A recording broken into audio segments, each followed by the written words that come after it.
Loi antifraude TVA. Conformité des logiciels de gestion. Qu'est-ce que la loi antifraude TVA? La lutte contre la fraude à la TVA est au cœur des préoccupations de l'administration fiscale. Pour lutter contre la fraude à la TVA, qui représente entre 10 et 17 milliards d'euros de manque à gagner pour l'État, des mesures ont été prises.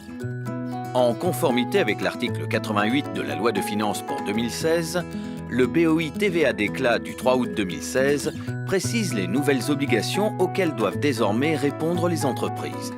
Qui est concerné par cette loi?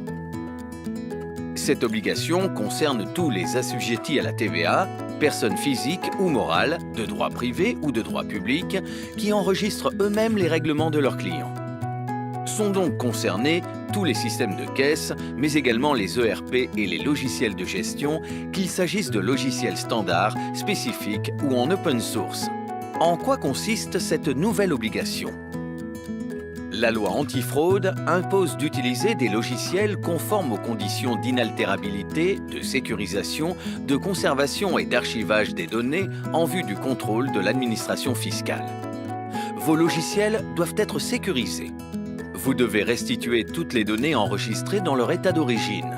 Chacune de vos modifications doit être datée et enregistrée. Vos données doivent être archivées pour les fournir en cas de contrôle. Comment justifier la conformité de mon logiciel? Votre éditeur de logiciel doit vous communiquer une attestation de conformité individuelle ou bien un certificat d'homologation délivré par un organisme tiers accrédité. Cette nouvelle obligation entre en application au 1er janvier 2018. Vous devez donc anticiper cette échéance dès aujourd'hui. Quelles sont les sanctions prévues en cas de manquement?